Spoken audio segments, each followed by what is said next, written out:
So, first things first, Rob, how are you? Good. Good to hear. So, before we get into the album, Catharsis, I'd like to jump back to the beginning. Okay. And it kind of has to do with the title as well, but do you remember when you first knew that music could have an effect on you? Oh yeah. I mean, I remember the first song that really resonated with me was Jim Croce's Bad Bad Leroy Brown. Okay. That was it was just, Bad Bad Leroy Brown, baddest man in the whole damn town, meaner than old King Kong, meaner than a junkyard dog. And I don't know, it's just like I was kind of living in a kind of a poor area, and there was a lot of gnarly dudes around that reminded me of him. And so yeah, that song, I mean, I remember I had my parents buy me that when I was like 4 or 5, and I literally listened to it 30 times in a row so that when it came on the radio I could sing along with it. And you were very young, age 4, so how long did it take you from that to starting to want to make music? I mean, I always was singing, I always wanted to be on stage. Even when I was young, like I was always going out for the school plays, and I wanted to be Peter Rabbit. I wanted to be the main guy, and it was very strange too, because I was really introverted as a kid, like very kind of socially awkward, and but I really wanted to be on stage, and like when I could be on stage, I could really kind of come alive, and but then if I wasn't in a school play or whatever, like I'd barely even be talking at school. I didn't have a lot of friends, and so, but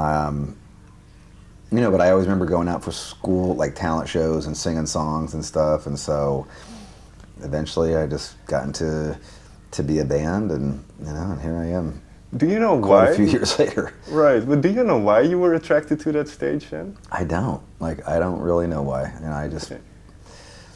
I looking back, like I'm shocked I even like went out for it because I was so freaking awkward and just socially, like I could barely talk to people. I couldn't walk up to people and just start a conversation, nothing like that. So most people just would come up and talk to me, and that's how I made friends. What was it like then being on stage? Were you comfortable on stage, especially in the beginning? Yeah, totally. Okay. I mean, like that was the weird thing about it. Like I could. I could memorize all the lines. I could like be somebody else. I could be Peter Rabbit, or whatever I needed to be. So, and I remember the first time I actually sang on stage. I was I was at a talent show. This is when disco was super popular, right? So I didn't know shit about rock music. And I sang, like, I can't remember the name of the song right now, but I sang some disco song. And I remember I sang, like, the whole thing kind of falsetto, so like, like that. And a bunch of my friends after were like, what the hell was up with you and your voice when you sang like that? And I was like, oh no, the next time I sing, I've got to sing with full power. When did you then discover rock or get into rock music? I want to say, like, it was pretty, my parents were pretty strict with the music that I could listen to, so I grew up mainly on, like, a lot of R&B, a lot of old soul, like, mostly black artists, Commodores, Chaka Khan, stuff like that, and then the Beatles, and which was, but, I could listen to the happy Beatles, I Want to Hold Your Hand, Help, but I couldn't listen to the hippie Beatles, no Sgt. Pepper's, no anything like Strawberry that. Fields. And, that was the drugged out Beatles. And so, I just, I loved the Beatles, and I loved the melodies, and I think for me, a lot of time music, whenever I bring in like a poppier element into Machine Head, it always goes back to the Beatles. Right. So, and this is probably a silly question, but what makes the Beatles so good, in your opinion? I mean, back then I would have just said they write, better songs than everybody. I mean, now I would sit there and say, in the 10 years that they were putting out records, more musical evolution in probably the history of any other band. I mean, there's always the two trains of thought with music. The one side is never change, always do the same thing, AC/DC, whatever. Right. And then there's the Beatles, which is just, never stay the same, constantly evolve. And You know, I think I probably erred more in the evolution side because nothing does stay the same. You know, everything changes. Life changes. Life should be about changing, about bettering yourself, about, you know, learning new things, and always, you know, that's always a powerful thing for me. Like, I want to learn. I love to learn. Like, I want to learn new things all the time. I don't want to just, you know, be stuck in 20 years ago. Right. And especially then in that area that you grew up in, there was a lot of, well, punk metal music. So when did you get sucked into that whole... Well, I mean, probably the earliest bands that I got into, like rock bands, were like AC/DC, Foreigner, Van Halen, for sure. I love Van Halen. Okay. Crazy about Van Halen. And then the first real like heavy band I heard was Black Sabbath, and that coincided with the first time that I smoked weed. So that was a good experience. And then I started getting into a little bit of underground stuff, like the first Motley Crue record, Too Fast for Love. And then a friend of mine, Jim Pittman, turned me on to Accept, Fast as a Shark. And, you know, he started telling me about all this. Him and I were in an art class together, and he was telling me about, he's like, yeah, there's all this cool new music that doesn't get played on the radio and it doesn't get played on MTV. It's called, you know, metal or thrash metal. And, you know, he started playing me Accept, and he started playing me Metallica demos and Exodus demos and, you know, punk rock and Discharge and all this shit. And I was like, what the fuck is this? Like, it was this whole, you know, we went down the rabbit hole. He became a big tape trader, so we were getting, you know, bands from France, bands from Belgium, bands from England, you know, bands from all over the world, and listening to it. And it was this huge, cool experience. And that's really when I got into it, you know, and we just happened to be lucky. We were about 50 miles away from the Bay Area. We were in a suburb called Fremont.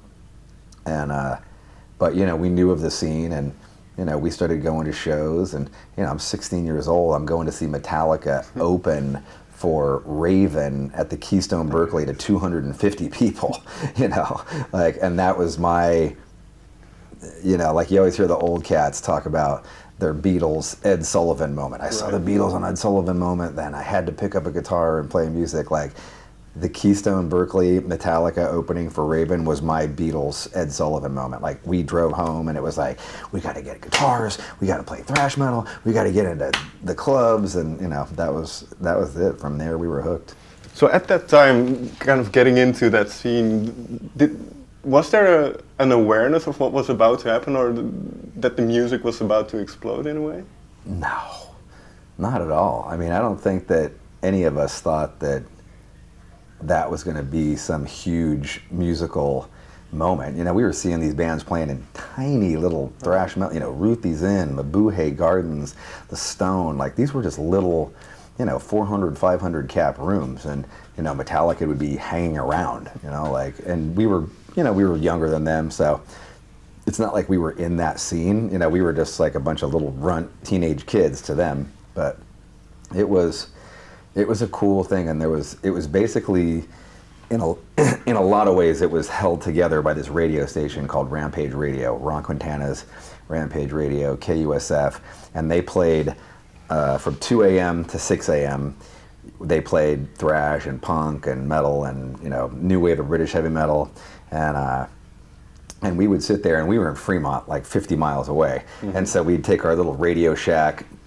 You know, it was a tape recorder / radio, so cassette tape, and we'd aim the antenna, and it was so far away that the reception barely got there, and we would just sit there and record these really staticky, you know, versions of songs, and, you know, that's how we discovered all these cool bands, and it was really important. It was really pivotal, and they'd have Metallica come on there, and everybody'd be fucking drunk, and, you know, at the time there was a big rivalry between Slayer and Metallica, you know, like, and so they would get on there and, like, talk shit about Slayer and fucking make all these crazy jokes, and, oh my God, it was just funny, and it was really, you know, like, it was just a really cool experience, and I don't think any of us realized how important it would be. You know, in my opinion, what the thrash metal movement of the Bay Area was, I think in 10 years we'll look back on it in the same reverence that we look at the British invasion with the Beatles and the Rolling Stones, and how that impacted the culture and how that impacted music. And I feel like it's the same way for that scene.